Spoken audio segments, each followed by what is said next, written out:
As-salamu alaykum wa rahmatullah. Why did the Battle of Karbala take place?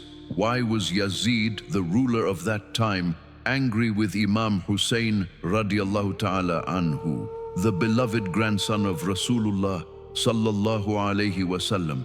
Why did he send 22,000 soldiers to kill him? And how did Husayn radiallahu ta'ala anhu fight alone against such a massive army and defeat thousands of soldiers? What was the ultimate fate of the tyrant Yazid?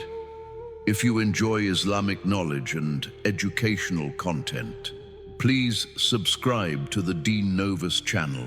Dear viewers, I humbly request you to watch this video from beginning to end and let your heart, soul and spirit tremble with the nearness of Iman. After the demise of Hazrat Amir Muawiyah radiallahu ta'ala anhu, the caliphate passed to his son Yazid. Yazid was extremely immoral. He spent nights with women and drank alcohol.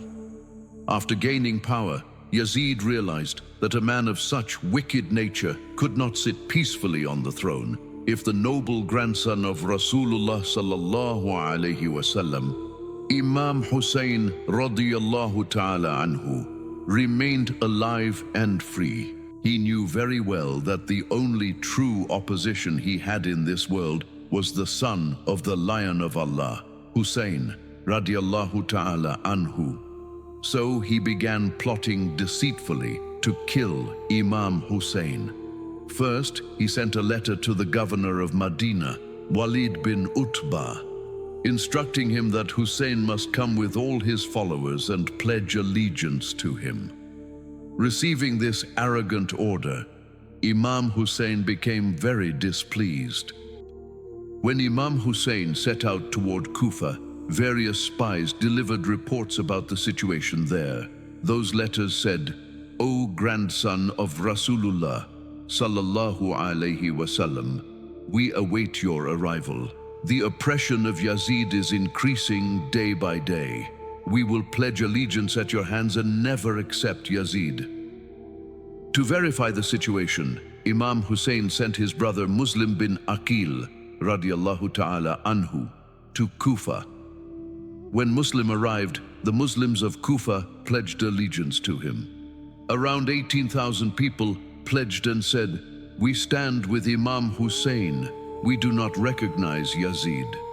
But when Yazid learned that through Muslim bin Aqil, the people of Kufa were rejecting his rule, he began his oppression. Sadly, most of those 18,000 Muslims quickly betrayed Muslim bin Aqil and brutally killed him. Imam Husayn was already on his way to Kufa. His brother's last letter had informed him that the situation was good and 18,000 people had pledged. But when Husayn neared Kufa, he learned that his brother had been killed by traitors. Upon hearing this, he broke down in tears. A unit of Yazid's army blocked Imam Husayn's path, but they could not fight him directly, so they used tactics to divert his route. Eventually, he reached the flat land of Karbala. There he instructed his small group to set up camp. When Yazid saw that his smaller units could not stand before Husayn, he sent 22,000 soldiers against merely 82 companions. It was more than 100-fold difference. Yet on the plains of Karbala, the morale of Yazid's 22,000 soldiers collapsed. They realized they could never defeat Husayn directly because he was a symbol of Allah's chosen ones. The only source of water in Karbala was the Euphrates River. The enemy blocked access to it. Husayn's men endured thirst, but among them were women and children. Their suffering grew unbearable.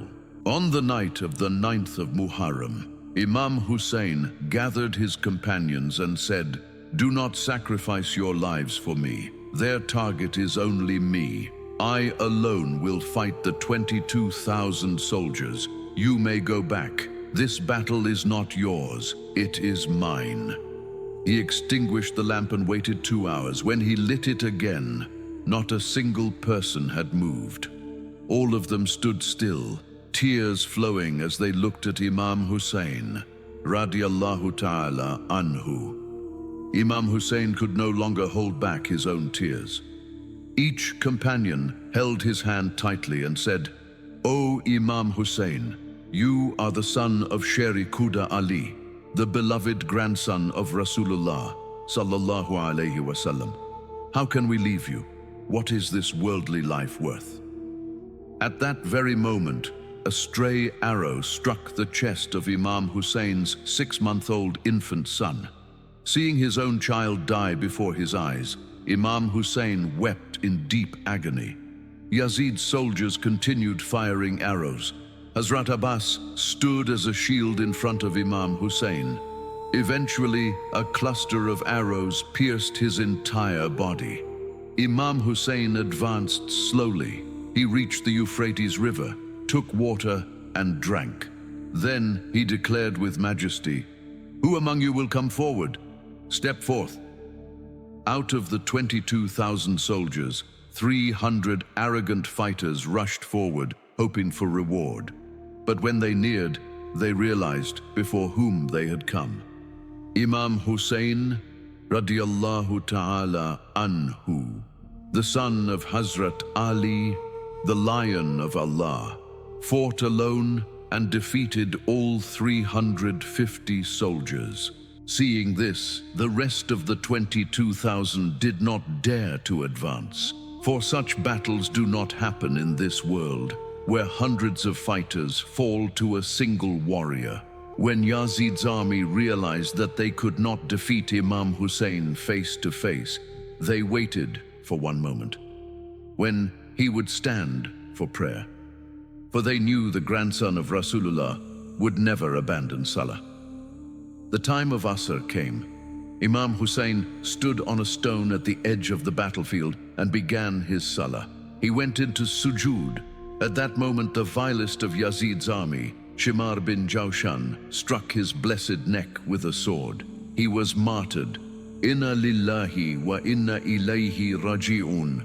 After Imam Husayn, radiallahu ta'ala anhu, was martyred, Yazid's soldiers carried his blessed head through the streets of Kufa, saying, "Look, the head of Muhammad's grandson. If you do not bow to us, you will face the same fate." From Imam Husayn's family, only one son survived, Hazrat Zainul Abidin.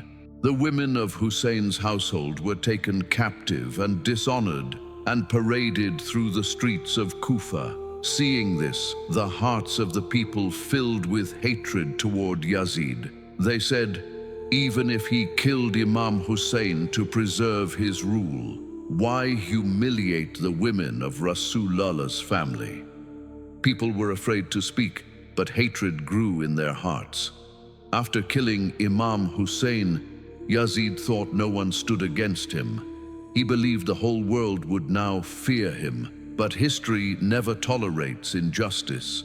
See, in the family of Rasulullah humiliated on the roads of Kufa, the hearts of Kufans awakened with Iman. Hearing their speeches revived dead souls. A movement rose against Yazid. The people of Medina refused to pledge allegiance. Yazid grew furious and attacked Medina. For 3 days, he allowed looting.